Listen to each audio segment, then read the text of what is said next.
But you mentioned the breaking news. Adam Schefter reporting Bengals are acquiring quarterback Joe Flacco from the Browns along with a 6th-round pick for a 5th-rounder. The 40-year-old had been benched in favor of Dillon Gabriel since Joe Burrow went down, since he's gone 0-3 under Jake Browning. Let's bring in our Dan Graziano and Jeff Saturday. Dan, I'll start with you. What more can you add to this news from just about a half hour ago?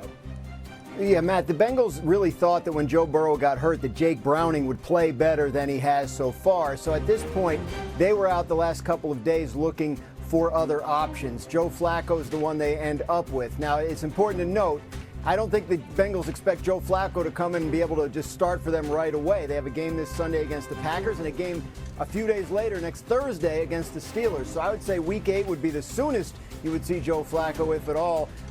In terms of who starts this week, Browning obviously remains a possibility. They have Brett Rippon on the roster as well, and head coach Zach Taylor said yesterday they would consider all options. I doubt that Flacco is one immediately, but he's certainly one down the road if they continue to struggle and are looking for a veteran solution at the quarterback position, while they hold out at least a little bit of hope that Joe Burrow can come back by the end of the year. And you really think about it, Flacco's played on enough teams, enough years. He probably knows every offense in the NFL, and he already beat the Packers a couple of weeks ago when he was at the Browns, so there's familiarity there. Saturday, what does this trade mean for Cincinnati now moving forward? Honestly, I don't know what this is a shot in the dark to me. This is not an offense that protects their quarterback. Joe Flacco isn't fleet of foot. I mean, Joe Burrow was back there getting hit. And I understand Browning's not playing well. I'm not sure what you think you upgrade other than, okay, get the ball out on time, use Higgins, put it in Chase's hands, that kind of thing. But I look at this thing and I don't know. It's a kind of a head scratcher to me. Joe Flacco hasn't lit it up in Cleveland. And so maybe Zach Taylor's like, hey, we're going to bring a veteran in, help him, from the mental side of the game. Maybe he can come help us, to Dan's point, in a couple weeks. But they got to learn how to protect. And the bottom line is, you have a quarterback who's not mobile, who's going to stand in one place. You better make sure protection's front and center in this offense to help him get the ball off. Yeah, not once has Joe Flacco in his entirety of his career been compared to Vince Young. So that's a great point. He's not an agile guy on an offensive line that certainly struggled. So that's the Bengals' perspective from this. Graziano, back to the Browns. What does this now mean from a quarterback room that had about 7 guys in training camp, and now they're down to just a couple? The veterans they had in training camp, Joe Flacco and Kenny Pickett, have both been traded, and that leaves the rookies. Dillon Gabriel, who got his first start last week, and of course Shedeur Sanders. Now, when they switched to Gabriel last week, Kevin Stefanski, their head coach, said Flacco would still be the number 2, the backup, and Shedeur Sanders was the emergency third quarterback this past week. A move like this, assuming they don't bring in some other veteran, tells you that they're comfortable, at least for the time being, with Shedeur Sanders in that number 2 spot, which means if something were to happen to Dillon Gabriel, he would have to go into the game. I still expect, Matt, that the Browns will want to get a look at both of these rookies before the end of the season just to see what they have. But Gabriel is in there right now, did all right the other day, and is likely to continue to get starts for the time being. Eventually, we might see Shedeur Sanders for a team that has 2 first-round picks next year and knows it has to address this situation for the long term.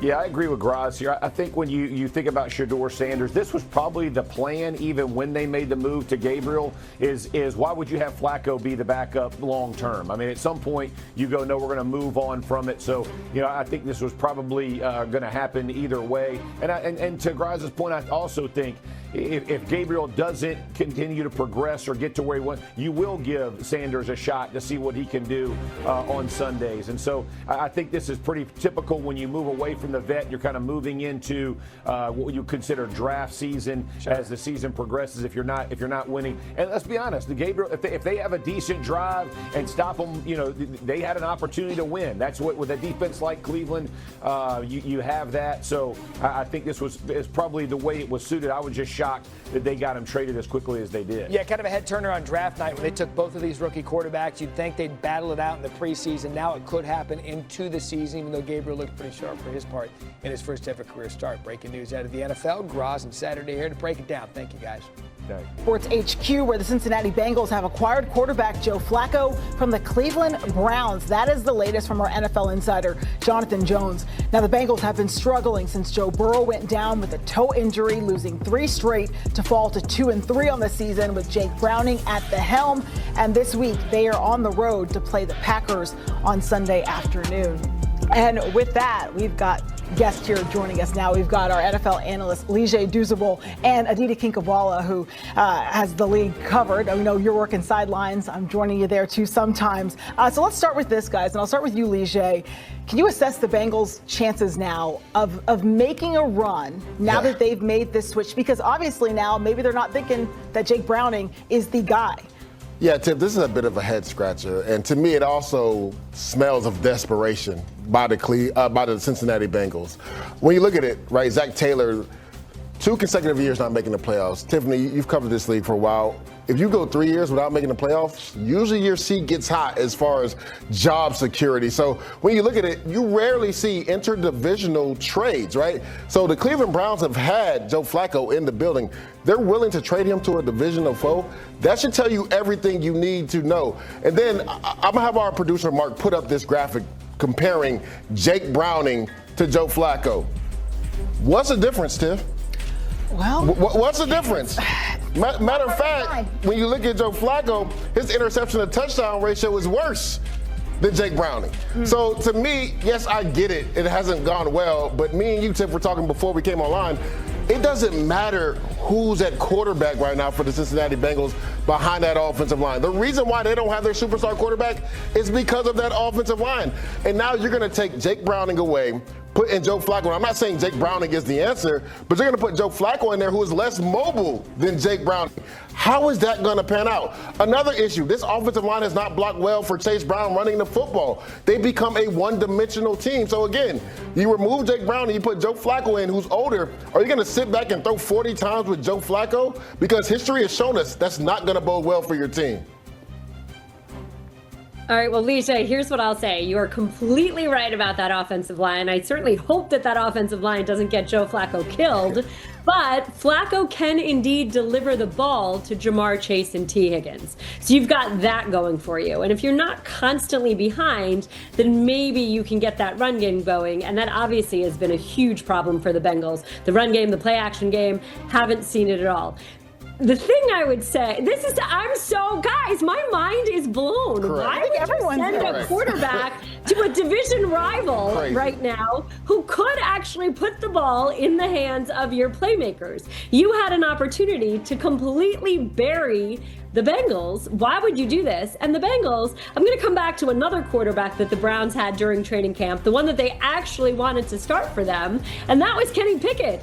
Why wouldn't you make an effort to go trade for a guy who actually does have some athleticism, who could possibly move when your offensive line isn't secure in any way and doing its job? So it's head scratching in a lot of ways. All I can think is that the Bengals believe that Joe Flacco can indeed deliver the ball downfield.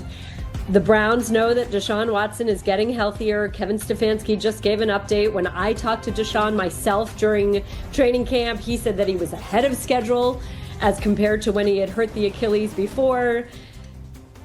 Maybe the Browns have seen enough out of Dillon Gabriel and they are that hopeful that he stays healthy. Maybe this is Jimmy Haslam having said during training camp that the Browns want to at least see both of these rookie quarterbacks at some point. So whether Shedeur Sanders is talking or not, he's going to get an opportunity at some point. But I certainly feel that Joe Flacco is indeed an upgrade. He can indeed still throw the ball to Browning. But it's a head scratcher all around, guys. Totally a head scratcher. Yeah, I could feel that coming from both of you, the energy. And same here. And I want to go back. You did mention Joe Flacco could get them ahead, right? Like find the playmakers, get them ahead. There's been times in the past where the Bengals have been able to rely on their defense to kind of turn some things around.